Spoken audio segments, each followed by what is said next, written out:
की सबसे प्राचीनतम कहानियों में से आज हम वो कहानी सुनाएंगे जिसका सृजन पूरे ब्रह्मांड के सृजन से पहले हुआ।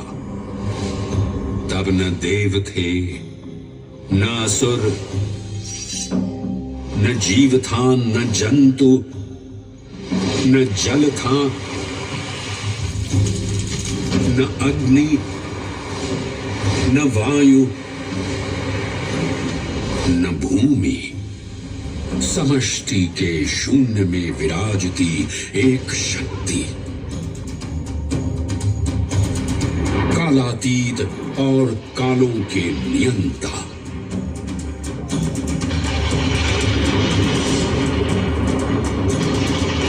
विधाता भी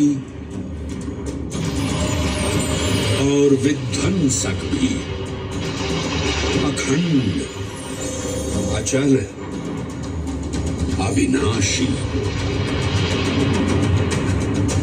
ये कथा है उस महादेव के महाकाल स्वरूप की, जो सृष्टि के आरंभ भी हैं और काल के आगमन भी हैं। वे ही काल के सृजन करता और नियंत्रण करता भी हैं।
निर्विकार होते हुए भी अपनी माया से विराट विश्व का आकार धारण करने वाले महाकाल।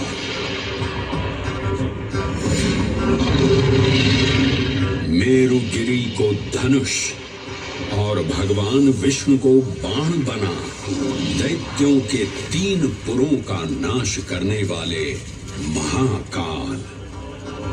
वो महाकाल जो तीनों लोकों में विद्यमान सभी शिवलिंगों में प्रधान है।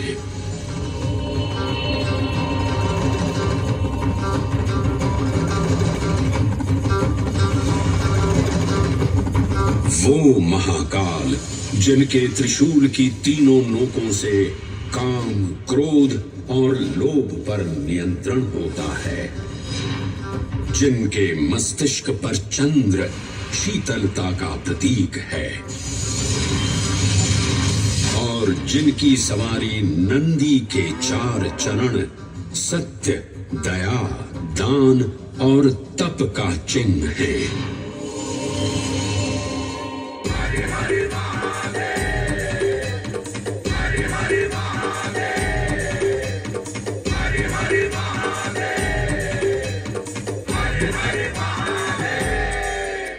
न पुण्यं न पापं न सौख्यं न दुःखं न मन्त्रो न तीर्थं न वेद न यज्ञ। अहं भोजनं नैव भोज्यं न भोक्ता चिदानन्दरूपः शिवोऽहं शिवोऽहम्।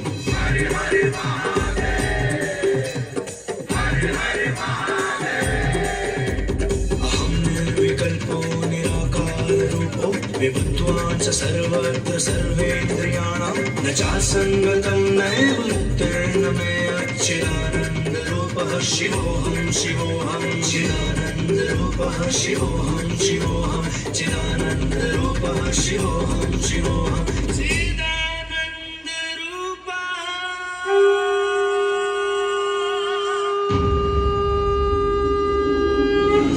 वराह पुराण में कहा गया है, नाभिदेशे महाकालस्तन्नाम्ना तत्र वै हरः, अर्थात नाभिदेश उज्जैन में स्थित भगवान महाकालेश्वर तीनों लोकों में पूजनीय हैं। आकाशे तारकाम लिंगम पाताले हाटकेश्वरम मृत्युलोके महाकालम सर्वलिंगम नमोस्तुते। आकाश में तारक लिंग के रूप में, पाताल में हाटकेश्वर के रूप में और मृत्युलोक में महाकाल के रूप में स्थित भगवान शिव को प्रणाम। समस्त लिंग स्वरूपों में विद्यमान भगवान शिव को सादर नमस्कार। नाभिदेश उज्जैन का अटूट बंधन है महाकाल के साथ, जो महाकाल स्तोत्र में उल्लिखित है। उज्जयिन्यां महाकालम महाकालेश्वरम हरम महाकालम महायोगिनम नमामि पार्वती पतिम। तो चलिए मैं आपको कथा सुनाता हूँ इसी महान उज्जैन नगर की। उज्जैन, जिसे संस्कृत साहित्य में अवंतिका, विशाला, कुशस्थली, पद्मावती, कनकश्रृंगा, स्वर्णश्रृंगा, प्रतिकल्पा, कुमुदवती और अमरावती के नाम से पुकारा गया। उज्जैन, जो मनुष्य को मोक्ष प्रदान करने वाली 7 नगरियों में से एक है। उज्जैन, जहां 84 महादेव का आशीर्वाद प्राप्त है।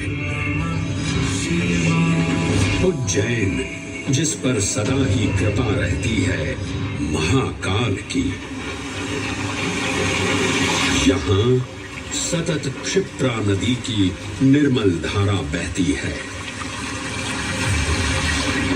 डमरू के नाद से जीवन को ऊर्जा मिलती है। घंटियों की झंकार मन को आनंदित करती है। और यहाँ का आकाश शिव आशीष स्वरूप है।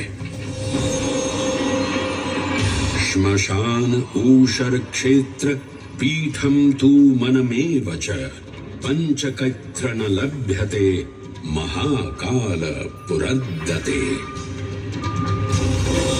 अर्थात यहाँ पर श्मशान, ऊषर यानी अनुपजाऊ भूमि, क्षेत्र अर्थात पवित्र भूमि, पीठ यानी शक्ति स्थान और मन अर्थात आध्यात्मिक शांति का स्थल, पांचों एक ही स्थान पर उपलब्ध हैं।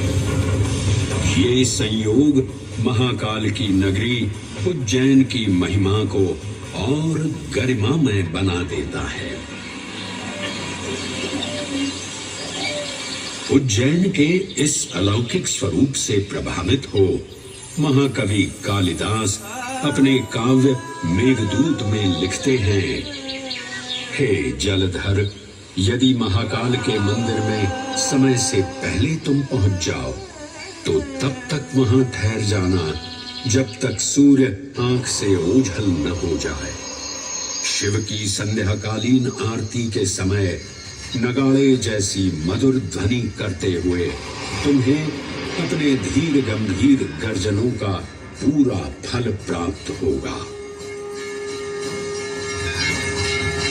ये संध्या आरती, जिसे कालिदास ने सराहा है, अत्यंत महत्वपूर्ण है, क्योंकि ये वो प्रहर है जब सभी देवी देवता गंधर्व यहाँ उपस्थित होते हैं।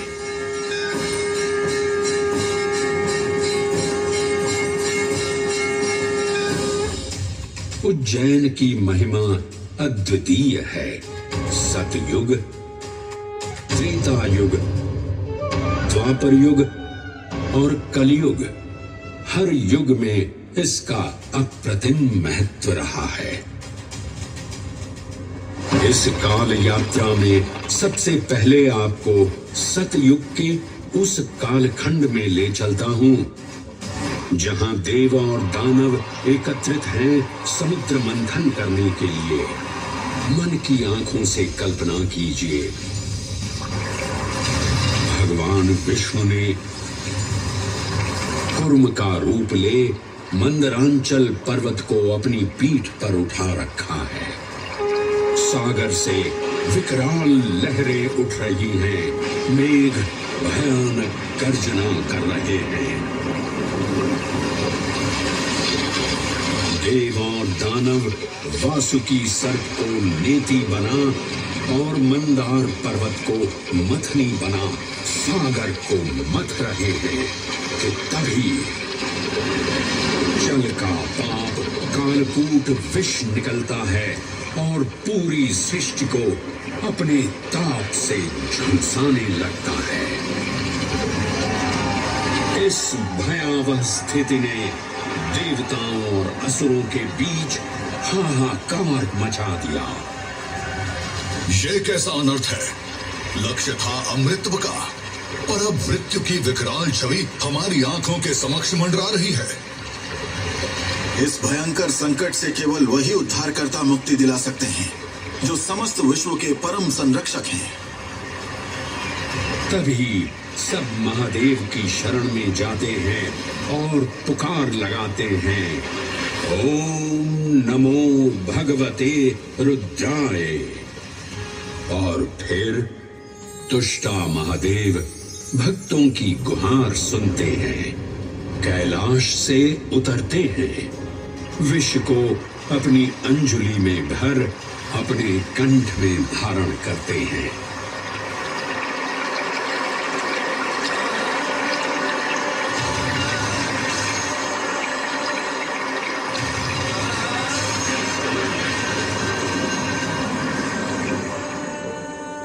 अंततो गत्वा सागर मंथन से अमृत कलश प्रकट होता है। जैसे ही अमृत प्रकट हुआ, दानवों ने इसे केवल अपने आधिपत्य में लेने की आकांक्षा प्रकट की और संघर्ष छिड़ गया। आज यदि हम इस अमृत को प्राप्त कर सकें, तो हम देवताओं पर हमेशा के लिए प्रभुत्व स्थापित कर पाएंगे। अमृत अपात्र हाथों में ना जा पाए, क्योंकि ये अपनी शक्ति का असीम दुरुपयोग करेंगे। इस अराजकता के परिणाम स्वरूप अमृत की कुछ बूंदें छलकी और पृथ्वी तक पहुंच गई। 4 स्थलों पर स्पर्श हुआ इन बूंदों का, हरिद्वार, प्रयागराज, नासिक और उज्जैन। अमृत की इन्हीं बूंदों के कारण उज्जैन में हर 12 वर्ष पर कुंभ सिंहस्थ मेले का आयोजन होता है। भगवान शिव की लीला देखिए, लोक कल्याण के लिए स्वयं विषपान किया और अपनी नगरी पर अमृत वर्षा करवाई। अमृत की पावन बूंदों से अभिसिंचित ये दिव्य उज्जैन भूमि रामायण के पृष्ठों में भी सम्मिलित हुई। सतयुग के बाद त्रेता युग में माता सीता की खोज में वानर सेना का यहाँ आगमन हुआ।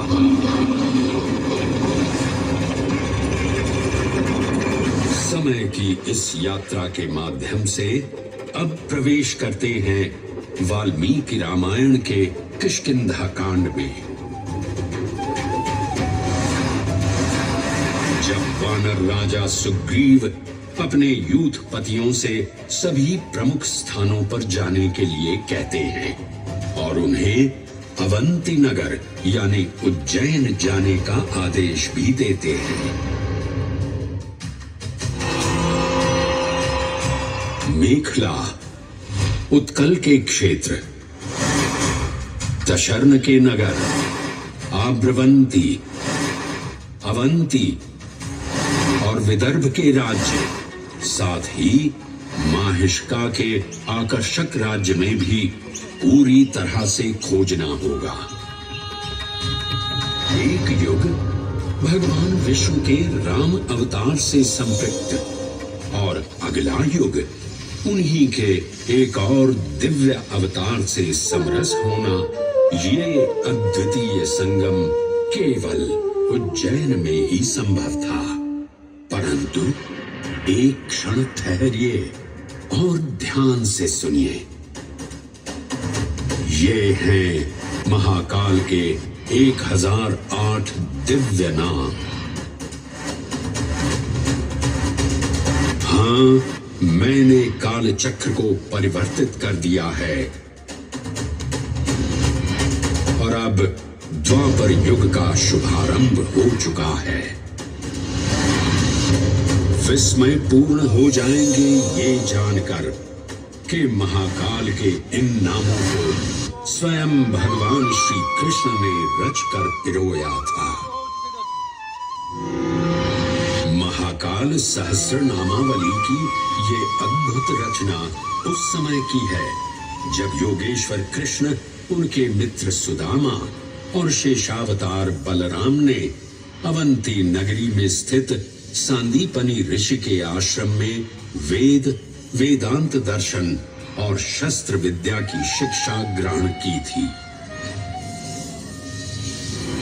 कहते हैं कि भगवान श्री कृष्ण को अवंती ने ऐसा मंत्र मुग्ध कर दिया कि यहाँ 64 दिनों तक रुककर उन्होंने 64 विद्याएं और 14 कलाओं का ज्ञान लिया। उज्जैन का संबंध महाभारत से भी जुड़ा हुआ है। इस महान महाकाव्य के वन पर्व में उल्लेख किया गया है कि महाकालेश्वर मंदिर में स्थित कोटि तीर्थ जल का स्पर्श मात्र करने से अश्वमेध यज्ञ के समान फल प्राप्त होता था। और फिर परिवर्तन की इस अनवरत धारा ने एक नई कहानी लिखी। उज्जैन में उदय हुआ मौर्य वंश का। सम्राट बिंदुसार ने अपने पुत्र अशोक को उज्जैन का राज्यपाल बनाया और समय के साथ अशोक के शासनकाल में धम्म का विस्तार हुआ। मौर्य वंश के पश्चात विभिन्न राजवंशों, सम्राटों और नरेशों ने उज्जैन की सेवा की। उनमें से प्रमुख मालवागण और फिर गुप्त वंश ने यहाँ राज कर इसके वैभव में वृद्धि की। उज्जैन ने अपने भव्य तेज से जहाँ महात्माओं और शासकों को आकर्षित किया, वहीं इस नगर पर आतताइयों की दृष्टि भी पड़ी।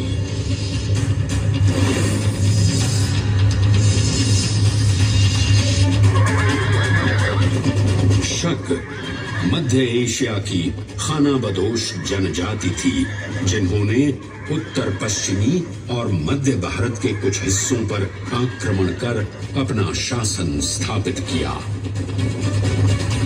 ईसा पूर्व प्रथम शताब्दी में जब भारत शकों के अत्याचार से त्रस्त था, तब उन शकों ने उज्जैन पर भी कब्जा कर लिया और फिर उज्जैन में उदय हुआ एक तेजस्वी योद्धा, महाराज विक्रमादित्य का। एक तरफ शकों का बल तो दूसरी तरफ विक्रमादित्य का अद्वितीय पराक्रम। विक्रमादित्य की तलवार महादेव के तीसरे नेत्र सी चमकी। प्रचंड युद्ध हुआ। महाकाल की कृपा से शूरवीरों ने शकों को परास्त किया और उज्जैन में गणतांत्रिक शासन स्थापित किया।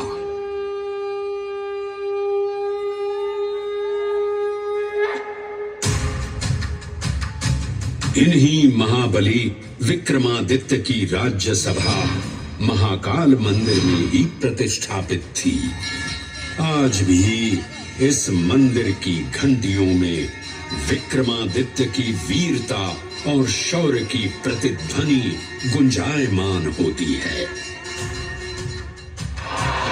राजा विक्रमादित्य और शकों के मध्य हुए युद्ध ने उज्जैन को काल चक्र से अभिन्न रूप से जोड़ दिया, क्योंकि जिस दिन उनको विजय प्राप्त हुई, उस गौरवशाली उपलब्धि के सम्मान में एक नवीन पंचांग का शुभारंभ किया गया, विक्रम संवत पंचांग।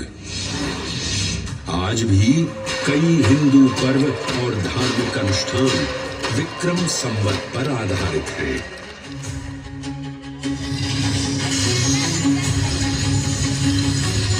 पृथ्वी की भौगोलिक कर्क रेखा इस पावन उज्जैन भूमि से होकर गुजरती है।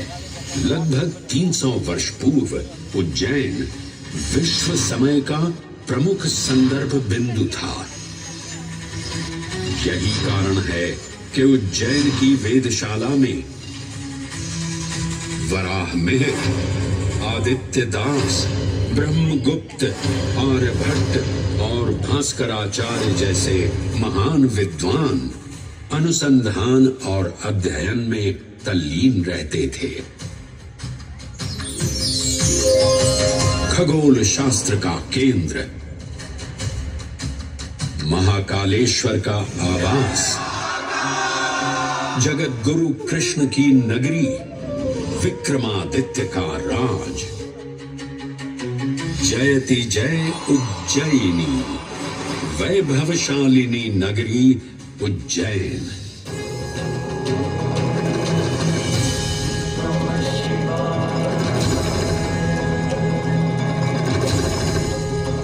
श्वासों को शिव मंत्र से अलंकृत कर, मन को भाव की गंगा से निर्मल कर, जो भी उज्जैन में महादेव की शरण लेता है, उसका कल्याण होना निश्चित है।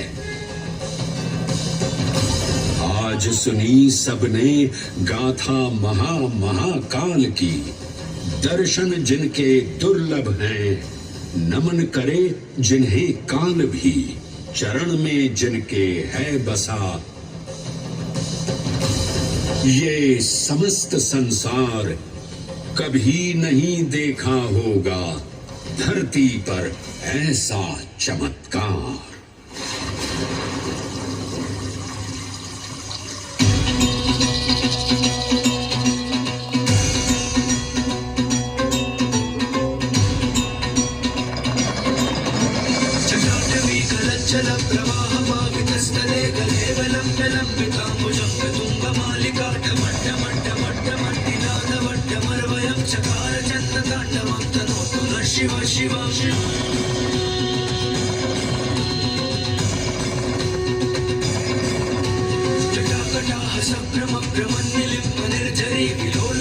वल्लरी विराजमान मूर्धनि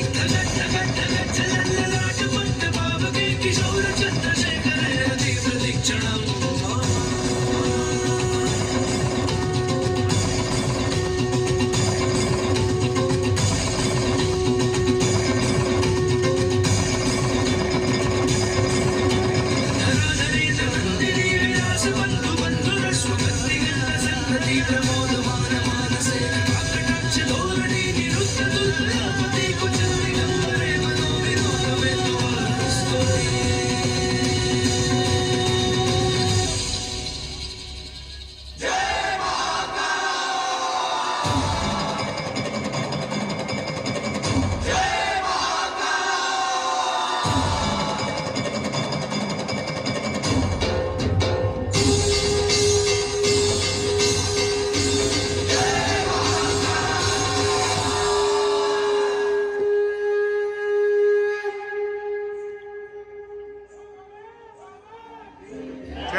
जय